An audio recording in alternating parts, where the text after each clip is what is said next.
Hey there, guys. I know most of us don't wish bad things on other people. We're just not built like that. Other people do stuff like that, and most of us are cut from the same cloth, and we simply don't operate like that. If things are bad that happen to somebody else and they have it coming, I'm all for it. I'm happy for it. I can be petty that way. If you got it coming to you, you got it coming to you, but I don't wish it on people. Well, guess what? Jason Williams, the George Soros funded DA in New Orleans, Louisiana, who lets hundreds and hundreds of people out without any kind of bail, without any kind of pursuing of charges, and quite frankly, just lets them out because he ain't got time to mess with them. In other words, he doesn't do his job. He got carjacked this week, Monday. He and his 70-something-year-old mother were carjacked. This is, again, an anti-gun, George Soros funded DA who absolutely, positively hates guns, but could have used one.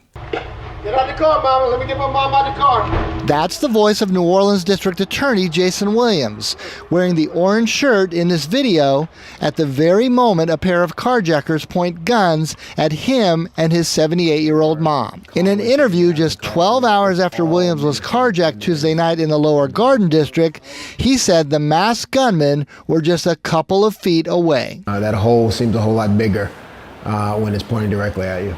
Seeing the fear in my mother's face, seeing the terror in her eyes when she looks at the gun and looks back at me and looks at the gun and looks back at me, fearing the worst for me and fearing the worst for herself. I mean, she's really messed up. In the end, Williams said he considers himself lucky. He and his mom were not hurt. His Lincoln Navigator was recovered. Now, I feel sorry for his mother because his mother has an idiot of a son, but it's not her fault. Now, she may have had a little bit to do with that rotten upbringing, but nevertheless, an old lady like that doesn't deserve to be put through what she was put through just because her son is a dirtbag. He had it coming. Am I glad it happened to him? Yeah. If it had to happen to somebody, let it happen to the people who perpetuate that. Oh, why am I glad it happened to him? Let me give you more of the story of the people he lets get back out on the street because George Soros' money wants these people back on the street because they disrupt everything. And having crime allows you to create divide in a community and things like that. Here's more on that. More than 100 people charged with serious crimes in the city of New Orleans were ordered released from jail last year because the district attorney didn't charge them in a timely manner. It's called a 701 release, and WDSU Investigates found some of the crimes people were accused of include murder, robbery, and carjackings. Here's a closer look at those released and what the DA has to say about all of it. Last January, Jamin Edwards was arrested in New Orleans, accused of shooting and killing a man on France Street. He was booked into jail in early February, his bond set at just under $500,000. But by early June, less than 6 months later, Edwards was released. That's because District Attorney Jason Williams failed to formally charge Edwards in the time allotted under law. Jamin Edwards is what you call a 701 release. It's right there on the court record. When you talk about 701 cases, 701 is a deadline. So what is a 701 release?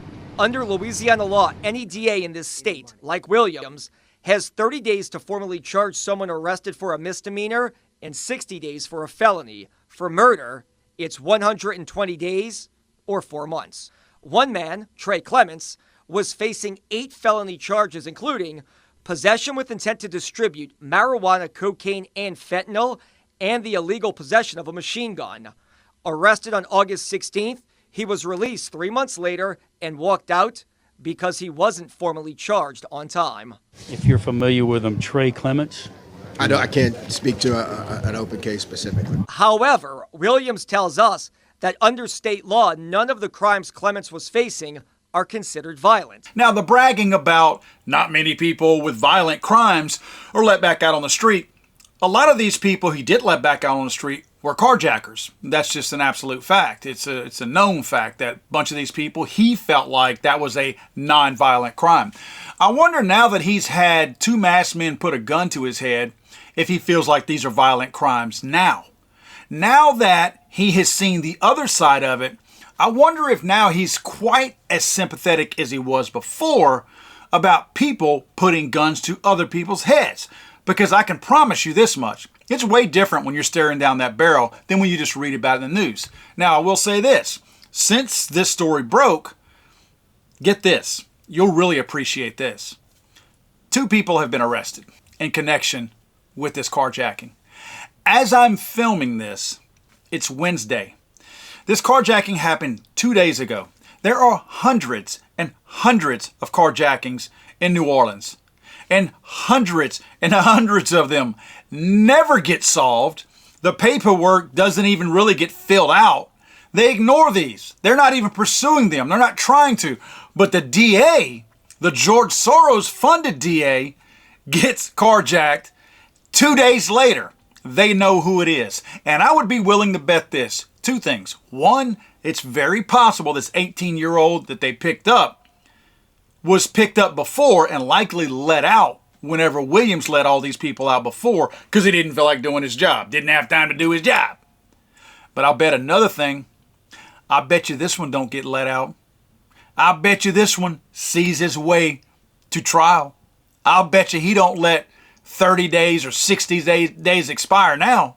I'll bet you this old boy keeps his butt in jail now because the DA Jason Williams ain't one to be messed with, right? God save the Queen, man. I'm sorry, I thought this was America.